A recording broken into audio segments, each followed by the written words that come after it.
Swastiastu. Assalamualaikum warahmatullahi wabarakatuh. Semangat pagi. Perkenalkan, nama saya Arif Mujamil dengan NIM 190111144. Di sini saya perwakilan dari kelompok 7 akan membahas tentang rasio aktivitas. Sebelumnya saya ucapkan yang terhormat kepada Ibu dosen. Semoga apa yang kami jelaskan dari kelompok 7 bisa membantu untuk lebih mengerti tentang rasio aktivitas ataupun penjelasannya. Adapun rumusan masalah yang akan kami jelaskan, yang pertama adalah definisi rasio dari aktivitas, yang kedua manfaat rasio aktivitas, yang ketiga fungsi rasio aktivitas, dan yang keempat jenis-jenis rasio aktivitas. Baik, langsung saja ke pembahasannya. Definisi rasio aktivitas. Rasio aktivitas digunakan untuk mengetahui efisiensi organisasi dalam memanfaatkan asetnya untuk menghasilkan kas dan pendapatan. Rasio ini digunakan untuk memeriksa tingkat investasi yang dilakukan pada aset dan pendapatan yang dihasilkannya. Karena alasan ini, rasio aktivitas juga dikenal sebagai rasio operasi atau analisis rasio perputaran. Peran rasio aktivitas atau rasio perputaran dalam evaluasi efisiensi bisnis dengan analisis yang cermat atas persediaan aset tetap dan piutang. Rasio aktivitas ini juga berguna untuk membandingkan bagaimana kinerja perusahaan berdasarkan tren dari waktu ke waktu dalam analisis pernyataan horizontal, atau bagaimana kinerja perusahaan bersaing dengan kompetitor dalam analisis perusahaan yang sebanding. Itulah definisi dari rasio aktivitas. Lanjut tentang fungsi rasio aktivitas. Analisis rasio aktivitas dibuat untuk mengetahui waktu yang diperlukan suatu perusahaan dalam suatu periode akuntansi. Selain itu, juga mengukur efektivitas kerja perusahaan dalam menagih piutang. Fungsi analisis rasio aktivitas juga untuk mengukur perkiraan waktu yang dibutuhkan untuk penagihan piutang dalam satu periode akuntansi. Suatu perusahaan pastilah memiliki stok barang. Nah, analisis rasio aktivitas berfungsi untuk memantau stok barang yang ada di perusahaan. Setelah itu membandingkan dengan target perusahaan yang sudah dibuat sebelumnya. Besaran perputaran modal perusahaan juga bisa dilihat dari analisis rasio aktivitas. Pemilik perusahaan juga bisa membandingkannya dengan hasil yang didapat dalam setiap modal yang diputar. Adanya analisis rasio aktivitas, perusahaan juga bisa mengetahui perputaran modal yang ada pada periode keuangan, sehingga modal yang ada lebih efektif dan efisien digunakan. Jika ada modal yang kurang efektif, tentu bisa dimaksimalkan lagi. Sekian tentang definisi dan fungsi rasio aktivitas. Selanjutnya akan dilanjutkan oleh teman saya. Om Swastiastu. Perkenalkan, nama saya Komang Andri Sudawinata, NIM 19011140. Di sini saya akan melanjutkan presentasi dari teman saya, yaitu 2.3 jenis-jenis rasio aktivitas dan rumusnya. Rasio perputaran total aset atau total asset turnover. Rasio ini mengukur aktivitas aset dan kemampuan perusahaan menghasilkan penjualan melalui asetnya. Rumus untuk menghitungnya yaitu penjualan bersih harus dibagi dengan total rata-rata atau sebagai berikut. Total aset turnover sama dengan penjualan bersih bagi total aset rata-rata. Pada intinya, semakin tinggi rasio ini, semakin baik lagi perusahaan, karena ini berarti dapat menghasilkan lebih banyak penjualan dengan beberapa tingkat aset tertentu. Rasio perputaran persediaan dapat dibandingkan dengan perusahaan berukuran serupa lainnya dalam instruksi yang sama. Jika ada yang menggunakan untuk industri untuk ukuran yang berbeda, hal ini tidak akan berguna. Mirip dengan rasio perputaran persediaan, perbedaannya adalah rasio perputaran aset lancar mengukur kemampuan perusahaan menghasilkan penjualan dari aset lancarnya seperti kas, investasi, piutang, dan lain-lain. Nilainya yang lebih besar untuk rasio ini lebih disukai karena ini berarti kemampuan menghasilkan lebih banyak penjual dari sejumlah aset lancar tertentu. Rasio perputaran modal kerja, working capital turnover. Rasio perputaran modal kerja yang juga dihitung saat melakukan analisis likuiditas dan memiliki rumus sebagai berikut. Penjualan menjadi modal kerja sama dengan penjualan dibagi modal kerja rata-rata. Rasio ini mengukur jumlah uang tunai yang dibutuhkan untuk menghasilkan tingkat penjual tertentu. Mengingat hal ini, modal kerja yang tinggi kemungkinan besar mengidentifikasikan penggunaan modal kerja yang menguntungkan. Dengan kata lain, penjual harus mencapai terkait dengan modal kerja yang tersedia, namun perbandingan dengan perusahaan sejenis atau rata-rata industri harus dibuat sebelum menarik kesimpulan.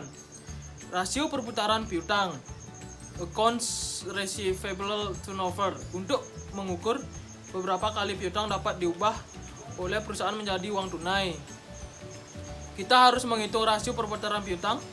Rasio menunjukkan likuiditas piutang dapat dihitung sebagai berikut. Perputaran piutang usaha, penjualan bersih dibagi rata-rata piutang bersih. Hasil perhitungan dapat disajikan dalam waktu per tahun atau dalam hari. Jika diukur dalam hitungan kali per tahun, tren penurunan rasio ini akan berdampak negatif bagi suatu perusahaan. Artinya, kemampuan mengubah piutang menjadi kas menjadi lebih rendah.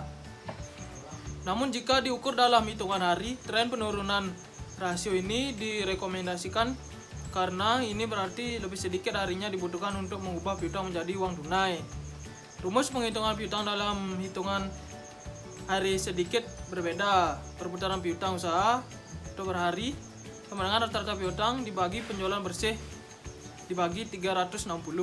Sering disebut sebagai periode penagihan rata-rata perputaran piutang. Dalam beberapa hari juga dapat dihitung sebagai berikut. Periode penagihan rata-rata perputaran piutang hari sama dengan 360 dibagi perputaran piutang. Pada dasarnya, indikator ini mengukur jumlah hari antara tanggal penjual kredit dilakukan dan ketika uang telah diterima dari pembeli. Rasio perputaran hutang, accounts payable turnover. Ini adalah rasio lain yang dapat digunakan untuk melakukan analisis aktivitas suatu perusahaan. Berbeda dengan perputaran piutang, rasio ini mengukur beberapa kali per tahun perusahaan membayar hutang pada pemasok atau kreditor. Itu dapat dihitung sebagai berikut. Rasio perputaran hutang sama dengan harga pokok penjualan dibagi hutang usaha.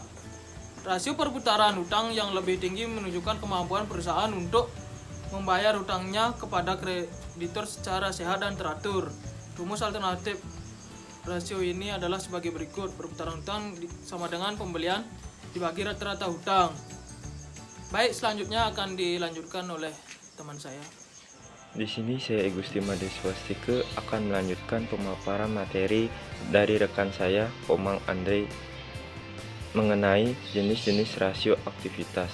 Yang selanjutnya yaitu rasio hutang beredar atau day payable outstanding.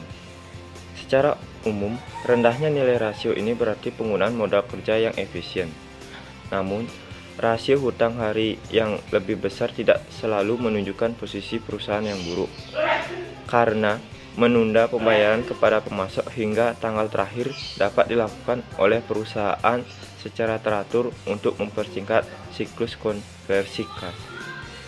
Kemudian yaitu rasio perputaran persediaan atau inventory turnover, yaitu rasio perputaran persediaan yang lebih rendah akan menunjukkan bahwa lebih sedikit waktu yang dibutuhkan bagi perusahaan untuk mengubah persediaan menjadi penjualan. Tren penurunan perputaran persediaan perusahaan umumnya menunjukkan peningkatan modal kerja. Selanjutnya,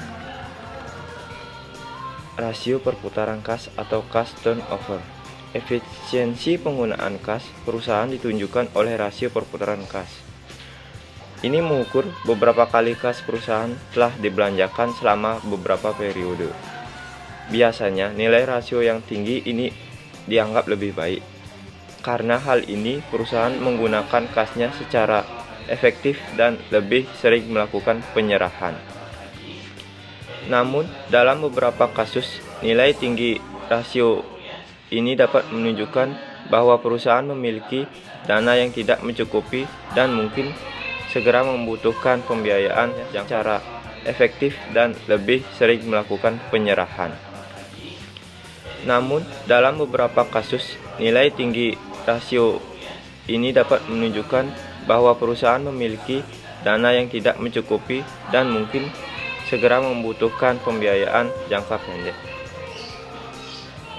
Dan yang terakhir yaitu rasio siklus operasi atau operating cycle. Siklus operasi ini merupakan jumlah hari yang dibutuhkan oleh perusahaan untuk mengubah persediaan menjadi uang tunai. Dengan kata lain, adalah periode antara tanggal perolehan barang dan tanggal realisasi kas dari penjualan. Kemudian yang terakhir yaitu rasio siklus konversi kas atau cash conversion cycle. Memiliki 3 tahapan perhitungan siklus konversi kas, meliputi yang pertama, mengatur waktu yang dibutuhkan oleh sebuah perusahaan untuk mendapat bahan, memproduksi, dan menjual produk jadi. Yang kedua, mengukur waktu yang dibutuhkan oleh perusahaan untuk mengumpulkan kas atau barang yang dijual, (piutang). Yang ketiga yaitu mengukur waktu yang dibutuhkan oleh perusahaan untuk membayar utang kepada pemasok. Baik, terima kasih pemaparan materi dari saya. Baik, itulah beberapa penjelasan tentang rasio aktivitas, yaitu tentang definisi, fungsi, manfaat, dan jenis-jenis rasio aktivitas yang telah dijelaskan oleh kami.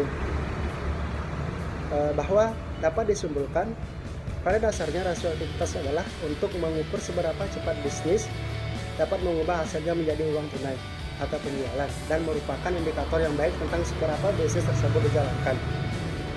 Departemen Manajemen dan Akuntansi dapat menggunakan beberapa rasio aktivitas untuk mengukur efisiensi bisnis mereka. Rasio yang paling populer adalah perputaran persediaan dan perputaran total aset. Kami sangat menyarankan untuk menganalisis dan membandingkan rasio dengan bisnis lain di Indonesia dengan skala yang sama. Sekian presentasi dari kelompok kami, kelompok 7. Apabila ada salah kata, salah pengucapan, dan salah penjelasan, bisa dimanfaatkan. Selebihnya kami ucapkan terima kasih. Om Santi Santi Santi Om. Wassalamualaikum warahmatullahi wabarakatuh. Semangat pagi.